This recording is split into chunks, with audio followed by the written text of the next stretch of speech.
Hi guys, my name is Becca. Welcome back to my channel. Today I'm here with the 10 books that I very much want to read for the rest of the year. So we're halfway through the year. We're in July, or just about to be in July, and there are so many books that I very much want to get to, and for a lot of these books I haven't gotten to them just because I feel like I want to read them so badly that I have to read other books before I get to those. My brain is messed up, guys. Literally, it's messed up. It's fine though, because now I'm forcing my brain to let me read these books. This sounds so stupid when I say it. But literally, like, there's so many books that I really want to read, and it's like I'll buy them and then I'll be like, I want to read this today, and I can't because I either have the rest of my TBR that I really need to get to, or there's other books that I bought, of course, a little bit before, and I'm like, I need to read these books before I get to that book. I hate my brain. So this is kind of allowing me to read these books because now I'm like forcing it. There are 5 books that I own that I really want to get to, and then there are 5 books that have yet to come out. They're coming out for the rest of the year, or sometime between now and the end of the year, and I want to read those like right when they come out. So I'm forcing my brain to let me do it. This is sounding so stupid now, but we're just gonna keep going. So for the 5 books that I own that I very much want to read, a couple of these are fantasy, and then the rest of them are like contemporary or adult romance, stuff like that. So, or literary fiction. Okay, they're falling. I only have 5 books and they're falling. First up, we have Don't Fall. We have Havenfall by Sarah Holland. This book, I know it's portal fantasy. I know it's set in an inn. We follow our main character, who is supposed to inherit the role of innkeeper from her uncle. And then I know a door ends up opening. A door that nobody wants opened ends up opening, and things just go really bad. But I'm really looking forward to it. And it's semi-short too. I feel like I should be able to read this no problem. I really, really want to. I've read a Sarah Holland book before and not really enjoyed it, but this just sounds so perfect and up my alley that I just want to get to it. And the cover is gorgeous. It's so beautiful. Like, I love it. Next up, we have The Rise of Kyoshi by F.C. Yee, I'm sorry. This is obviously set in Avatar: The Last Airbender. So it says F.C. Yee with Avatar co-creator Michael Dante DiMartino. So, yeah. This is Avatar: The Last Airbender. It follows Kyoshi. Obviously, I want to read it. Obviously, it's going to be fantastic. The sequel's coming out soon, I know that. But I have yet to pick this one up, and I want to. And I'm pretty sure Kyoshi is gay in some way. Is she lesbian? Or bisexual? I don't know. All I know is that I'm pretty sure she's gay in some way. And I really, really, really want to read this. So, there's that.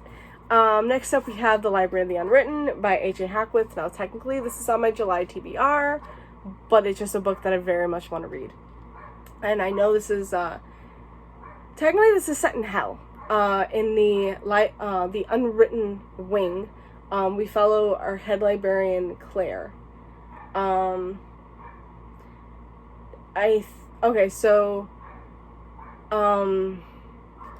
books in this wing are all unfinished, but, right? Yeah, they're unfinished by their authors, and one of the characters ends up escaping from one of the books, trying to track down their author. Yeah, it says a hero escapes from his book and goes in search of its author. So, I mean, I think I'm really gonna love this. I know there's a demon. Yeah, I think I'm just gonna love it. Next up is Lovely War by Julie Berry. Now, technically this is set, I believe, in World War II. Oh, it's in the perilous days of World War I and II. Now, normally I don't read historical fiction set in war. It's just not my thing. I try to make it my thing. Like, I try to pick those books up and try to read them, but it can be very difficult for me to get to them. This one, though, is different because it's got mythology weaved in. Technically, we follow Aphrodite. So technically we follow 4 characters: Hazel, James, Aubrey, and Colette.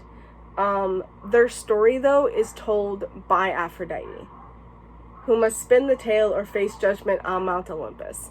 Like, please, let me love this book, please. I very, very much want to. And Aphrodite and Ares, like, are huge. Like, their relationship is big. And, oh, man. Does love conquer war? I fucking love that. Okay. I want to read that book really bad, but I'm kind of putting that one off because it's set in World War, and that could be something that I don't necessarily like, because I've tried reading books like that, and I didn't love it. But it's got mythology, so I might love it. And I'm hoping to love it.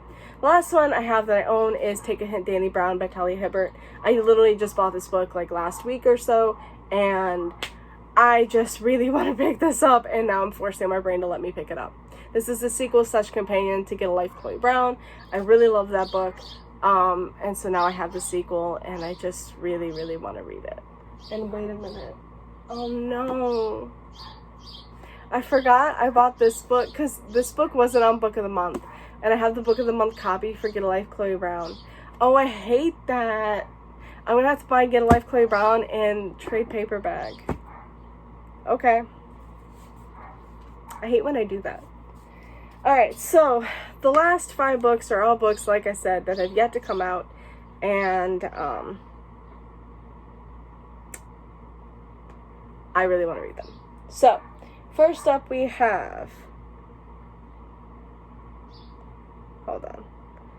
Because now I have to actually... You know what? Maybe I just put in this. There it goes. Okay. 10 Things I Hate About Pinky by Sandhya Menon. This is the next book in her When Dimple Met Rishi series. I really loved When Dimple Met Rishi, and then Sweetie. What's that one? Oh, there's something about Sweetie. And so now I have 10 Things I Hate About Pinky that I really want to pick up. This one comes out, please say soon, July 21st. Okay, that's not bad. I only have to wait a month. I can do that. I really want to pick that up. And I'm really looking forward to it. We don't talk about, I think it's Love Twinkle, or something like that. Something like that. We don't talk about that book because I hated it. Okay, so the next one is, here it is, The Lost Book of the White by Cassandra Clare and Wesley Chu. This is the sequel to The Red Scrolls of Magic. It's Magnus and Alec. What do I have to say? I absolutely love them. I can't wait for the sequel. I'm gonna devour it when it comes out, and this one comes out in September, I know. September 1st. And then we have another book that comes out in September.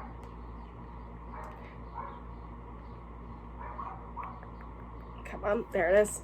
This is book number 51 in the In Death series. It's called Shadows and Death by J.D. Robb. This one, so we still follow Eve and Rourke and all of the rest of the gang, but this one delves more into Rourke's past, and now Eve has to go through Rourke's past, and it's going to be freaking fantastic.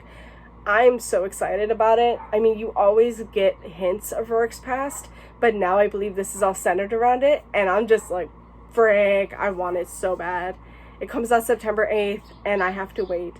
But, like I said in my mid-year book freakout tag, where I featured this book, I have to check NetGalley and see if there's any possible way that's on there, because I want it so bad. A lot of these books actually, well, this one that I'm about to show you and 10 Things I Hate About Pinky, really sad. I requested them from NetGalley and was declined, but I really, really want these books. When does this book come out, by the way? Okay, this one comes out in August. That's not bad. We have Where Dreams Descend by Janella Angelis, I think. This one is, okay, all I heard about this one was it feels like Zac Efron's character and Zendaya's character, well, Philip Carlisle and why can't I think of Zendaya's character from The Greatest Showman? It feels like them in this book. Like, if you want more of their characters and like more of their dynamic, and you're gonna love this book. And I love them. Like, The Greatest Showman I'm addicted to. Like, it's one of my greatest obsessions.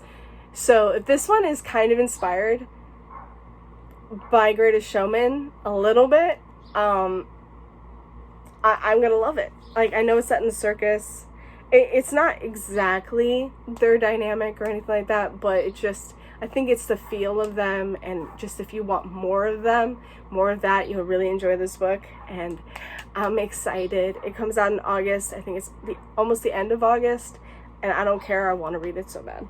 This last one is the longest one I'm gonna have to wait, and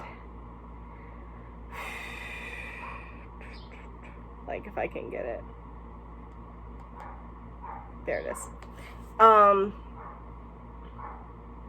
So technically this is a novella, and I don't care. It's How the King of Elfhame Learned to Hate Stories by Holly Black. This one features more of Cardan when he's younger, like before he became like the Cruel Prince and the King of Elfhame, or a wicked king, I should say. He was just a little fairy boy, and he learned to hate stories. I want to know why. It's just a little novella. It's an illustrated edition, and it comes out in November. So sad, but it's okay, because I got all these other books to tide me over. Alright, so that's it for me today. I hope you enjoyed this video. I hope you understood this video. Really, it was just for me, but I hope you enjoyed it nonetheless. Thank you guys so much for watching, and I'll see you again with another video soon. Bye! Happy reading.